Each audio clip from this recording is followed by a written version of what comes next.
Hi viewers, thanks for joining us. My name is Martin Caballero. I'm the assistant editor at BevNET, and I'm here at Natural Products Expo East 2018 in Baltimore, Maryland. I'm here at the wonderful Highball Energy booth, as you can see, and I'm happy to be joined by Mr. Brian Sedra, the head of sales for non-alcoholic business at Anheuser-Busch. Thanks so much for joining us. Thanks, Marty. Great to be here. And how's the show going so far for you? You know, I think it's a great show. Obviously, the weather is keeping some folks away. Anytime you got a hurricane barreling towards this part of the country, some folks might stay away. But we've had a great opportunity to meet with some retailers, sample folks on a portfolio, and also share the strategy and the vision of where we want to go as Anheuser-Busch and a non-alcohol group. Well, that kind of goes right into it. You know, we're going to be talking a little bit more about some of the brands and the products that you guys are working with, but from a top-level perspective, when Anheuser-Busch is approaching the non-alcoholic segment, you know, what is the sort of vision for the role that they want to play in that business? So I would say first and foremost, we're a beverage company. When we think about ourselves as a beverage company, we have to think about what are the big trends, what are the macro trends, what are we trying to plug into? And if you look at the three macro trends that we're plugging into, it's around health and wellness, it's around premiumization, and it's around purpose-driven brands. When we think about where we are with Highball, with our Teavana portfolio, as well as Alta Palla, we hit on all three of those macro trends, and that's exactly the direction we're looking to invest in and take our business. When you're looking at evaluating those opportunities, you know, we'll talk a little bit more, I think, about Highball and maybe later on, but in general, when you're evaluating, what kind of scale are you looking for in these companies? What are some of the main sort of targets or indicators that would suggest this is a good fit for Anheuser-Busch? I think when you look at any sort of opportunity, if it's plugging into the macro trends that I just mentioned of health and wellness, premiumization, and purpose-driven brands, it really says this is something that consumers are grabbing hold of. This is something that our retailers can grab hold of. Any opportunity that we have, all three of the brands that we currently represent, they really start with the consumer first, and they have value throughout the chain for our retailers. We need to be able to drive traffic for our retailers, be highly profitable, both for ourselves, our wholesalers, and our retailer partners. Let's talk a little bit about some of the brands that you guys have, you know, made investments in or working with so far. I mean, Highball sounds like a good place to start. I mean, I think that was last year. It's been, I think, just over a year since last summer.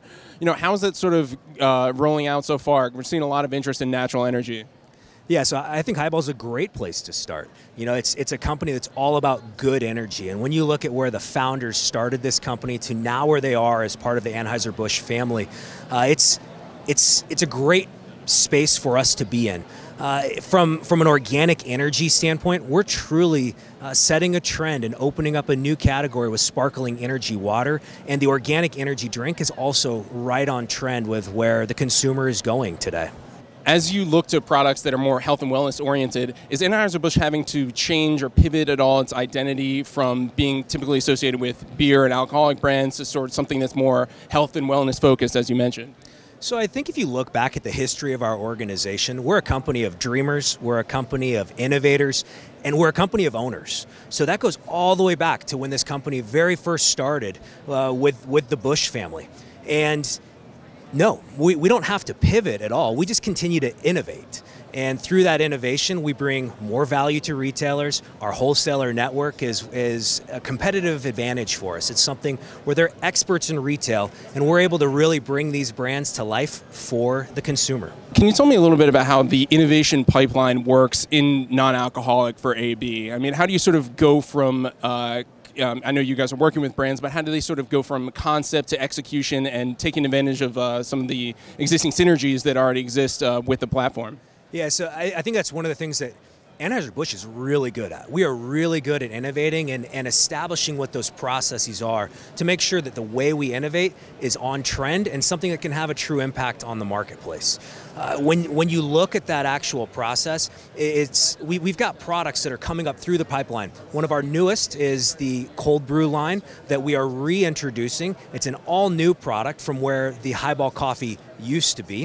It is completely dairy-free, vegan, shelf-stable, USDA organic, and fair trade. I know that's an awful lot, but it's a wonderful product line. And we don't just innovate with Highball and Alta Palla, we're also innovating on the Teavana side with sparkling tea. It's a craft tea, sparkling. We're the only premium sparkling tea that I'm aware of leading into the marketplace in early 2019.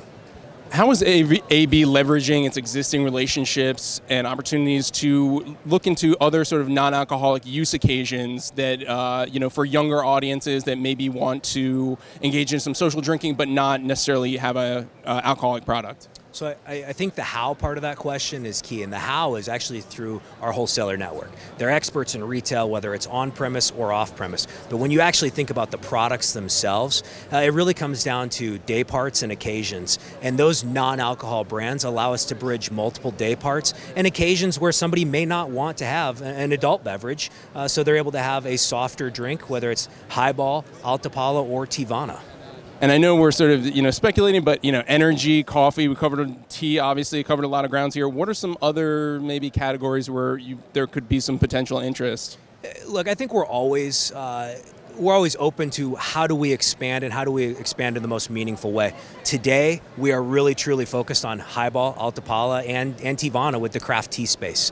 We're constantly evaluating where we stand, but my role and my team's role is truly on these three major bets for us. So food service would seem like another great opportunity for all three of these brands to sort of develop an audience. How are you guys exploring that channel?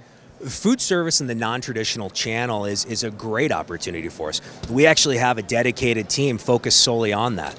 It's led by Drew Smith, who's over both the military, non-traditional, and food service teams. And we're out there engaging with those operators, making sure that you can enjoy our non-alcohol portfolio in commercial spaces, non-commercial spaces, parks, resorts. We're looking to expand to all of those destinations, but it's a very interesting space. And of course, Highball, Todd Berardi, someone we're very familiar with at BevNet. And you mentioned sort of the importance of the core things that you're looking for in the brand. How do you sort of allow a brand like Highball with a strong leader like Todd to sort of continue in his role and sort of guide him and support him without encroaching on the territory? Yeah, so with Todd, it's really about supporting him.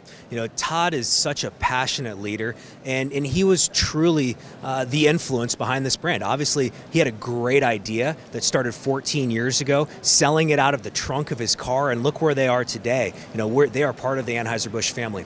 Todd, unfortunately, right now is actually laid up in San Francisco. His back's hurting him a little bit. He's got a herniated disc.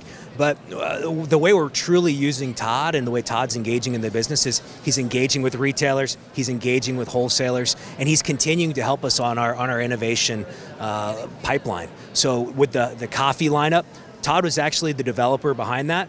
He allowed me to come in and help him a little bit with it. He flew into Cincinnati, we did some ideation, and look where we are today. So Todd is very much part of the business. We wish him well as far as getting better, but I can't wait to see the way his next step and part of the journey comes together. I also wanted to talk about, we talked about Highball, but Alta Palla is obviously within that family as well. Sparkling water seems like such an on-fire category right now, but that seems to be sort of a part of a breadth of products that you guys offer under that label. What sort of opportunity do you see specifically for that sort of zero-calorie flavored sparkling water segment within your portfolio?